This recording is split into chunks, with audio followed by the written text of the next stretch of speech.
Okay, we have done more reviews on one franchise than I have since the Star Wars reviews from a couple of years ago. We are now reviewing the original 1984 Terminator. And it was not on streaming, so I had to watch my VHS copy. But I have a high-quality, sharp VCR with countdown timer and auto-adjust tracking, so there you go. Terminator, The Terminator. So this movie came out in 1984. The story is interesting behind this movie, and I know my buddy Jonathan was just telling me that there's like controversy that someone else actually wrote this idea and James Cameron ripped it off. He claims that while working on his first feature film called Piranha 2: The Spawning in 1982, he had a fever dream where he had a vision of this metal man killing people and going after people with kitchen knives, and it was basically the drawing that he drew that would be the Terminator drawing for the film.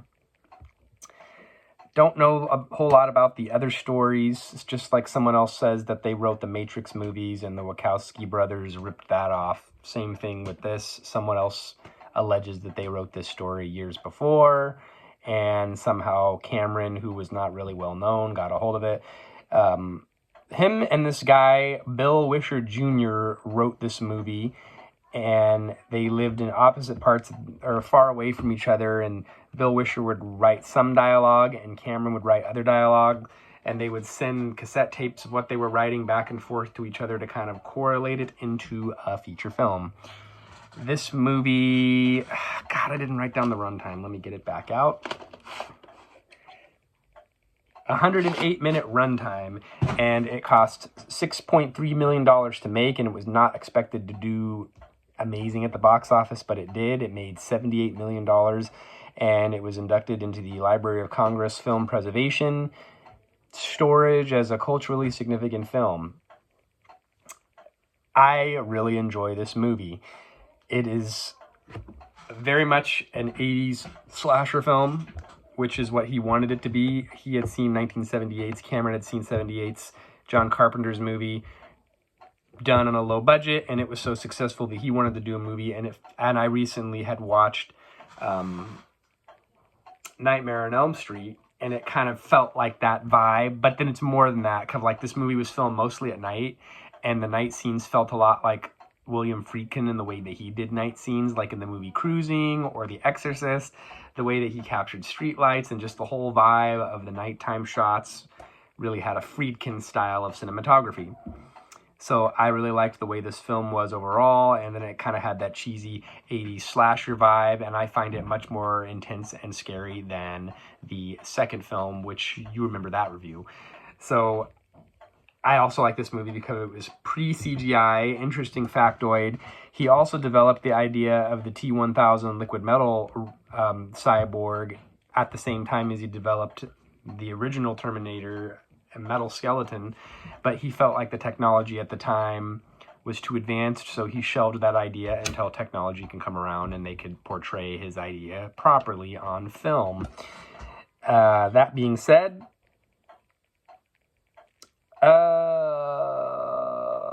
Schwarzenegger was filming another movie called Conan the Destroyer, so it kind of delayed this film, which enabled him to write the script for Rambo 2 and Aliens, Part 2 of Alien.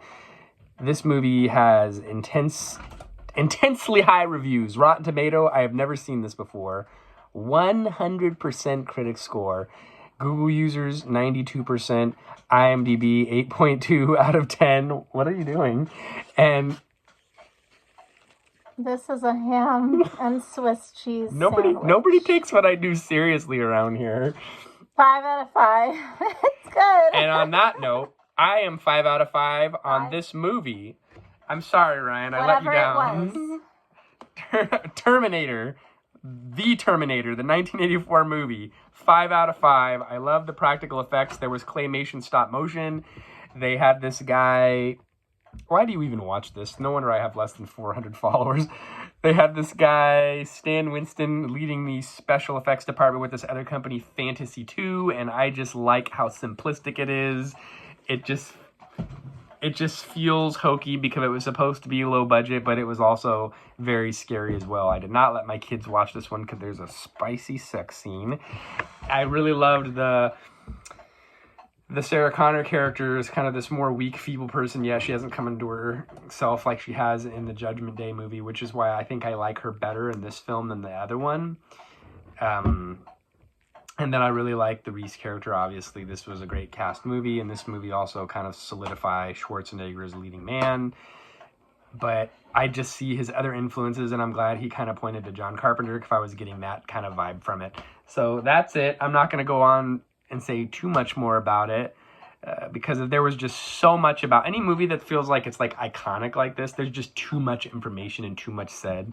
So I like the cinematography. I like the low quality of production because it was supposed to be that way.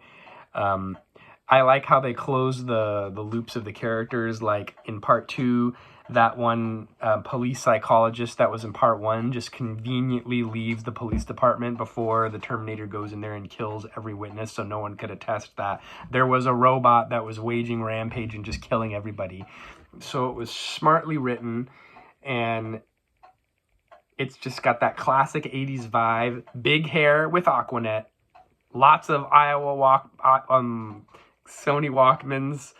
It's got just all the things that I like and look for in a movie. And it fit the period well, but it doesn't feel dated to me. Like the other one where the computer technology was new and they were doing the T-1000 in liquid metal, to me that looks very cheesy and dated now. But this movie is like, even though it's like obviously from the 80s and low tech, I like that. So again, 5 out of 5.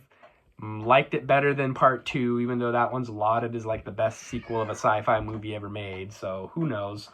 I like the works of James Cameron of this period. Not so much his Avatar stuff, or even Titanic is just okay for me. I think I like A Night to Remember better. But this era of like him doing this movie and Aliens, top notch. Until next time, we'll see you then.